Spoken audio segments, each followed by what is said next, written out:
సహకారంతో సమృద్ధి, దార్శనికతకు చిహ్నం భారత్ టాక్సీ అంశంపై వార్తా వ్యాఖ్య ఇప్పుడు వింటారు.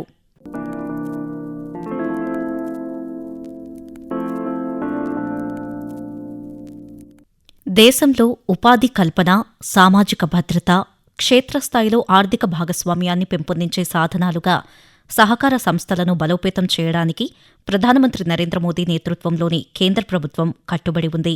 దీనికి అనుగుణంగా కేంద్ర హోం మరియు సహకార శాఖ మంత్రి అమిత్ షా భారత్ టాక్సీని ప్రారంభించారు. ఇది దేశంలోనే మొదటి సహకార ఆధారిత డిజిటల్ మొబిలిటీ ప్లాట్ఫారం. ఇది డ్రైవర్లను భాగస్వామ్యులను చేస్తూ ప్రైవేట్ యాప్లకు భిన్నంగా కమిషన్లు లేని, పారదర్శకమైన, తక్కువ ధరల్లో టాక్సీ సేవలను అందిస్తుంది. సహకార మంత్రిత్వ శాఖ పర్యవేక్షణలో సారథులుగా డ్రైవర్లను వ్యవహరిస్తూ రవాణా రంగంలో విప్లవాత్మక మార్పుగా భారత్ టాక్సీని పరిగణిస్తున్నారు. తద్వారా అగ్రిగేటర్ల విధానానికి సుస్థిరమైన, గౌరవప్రదమైన ప్రత్యామ్నాయాన్ని అందిస్తుంది. భారత్లో సహకార ఆధారిత రైడ్ అందించే తొలి వేదిక భారత్ టాక్సీ. బహుళ రాష్ట్ర సహకార సంఘాల చట్టం 2002 కింద భారత్ టాక్సీ నమోదయ్యింది. సహకార రంగంలో పనిచేస్తున్న 8 జాతీయ స్థాయి సంస్థల తోడ్పాటుతో 2025 జూన్ 6న ఇది ప్రారంభమైంది. భారత్ టాక్సీ సారథులతో కేంద్ర హోం, సహకార శాఖ మంత్రి అమిత్ షా ఢిల్లీలో సమావేశమై వారితో సంభాషించారు. భారత్ టాక్సీ కేవలం ఒక టాక్సీ పథకం కాదని, ఇది డ్రైవర్ సోదరిలు, డ్రైవర్ సోదరులను ఆత్మగౌరవం గల సారథులుగా తీర్చిదిద్దే కార్యక్రమమని పేర్కొన్నారు. సారథి అనే మాట ఇక హోదాకి, ఆత్మగౌరవానికి ఒక చిహ్నమని పేర్కొన్నారు. టాక్సీ యజమానికి ఆర్థిక సమృద్ధి అందనిస్తూనే సారథిని సిసలైన యజమానిని చేయడమే భారత్ టాక్సీ లక్ష్యమని తెలిపారు. సారథులే భారత్ టాక్సీకి యజమానులని, వారికి లాభాల్లో వాటా ఉంటుందని వివరించారు. రాబోయే 3 సంవత్సరాల్లో దేశంలో ప్రతి నగరపాలక సంస్థలో భారత్ టాక్సీ కనిపిస్తుందని చెప్పారు. దేశంలో 5 ప్రధాన సహకార సంఘాలను కలిపి మరీ భారత్ టాక్సీని ఏర్పాటు చేసినట్లు అమిత్ షా గుర్తు చేశారు.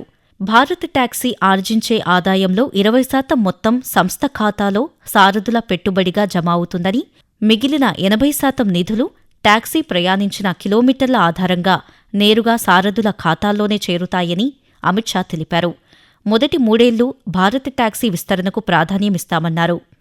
భారత్ టాక్సీలో సారథి దీదీ, మహిళా డ్రైవర్ అనే కొత్త అంశాన్ని తీసుకువచ్చినట్లు అమిత్ షా తెలిపారు. దీంతో మహిళా డ్రైవర్లకు ఆర్థిక స్వావలంబనతో పాటు మహిళా ప్రయాణికులు, మహిళా సారథుల భద్రతకు కూడా భరోసా ఇస్తుందన్నారు.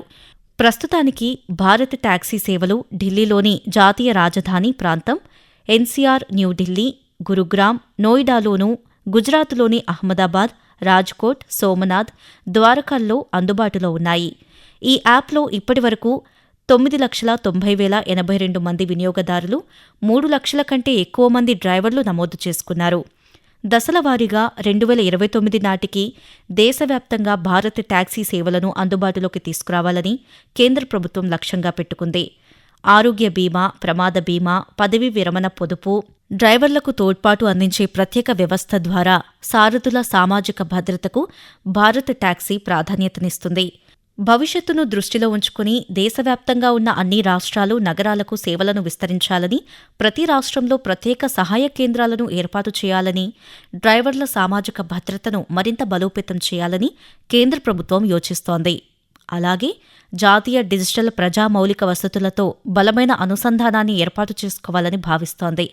తద్వారా సుస్థిరమైన, సమగ్రమైన, సహకార ఆధారిత రవాణా వ్యవస్థను అందించాలనే కేంద్ర ప్రభుత్వ లక్ష్యానికి సహకారంతో సమృద్ధి అనే దార్శనికతకు చిహ్నంగా భారత్ టాక్సీ నిలుస్తోంది.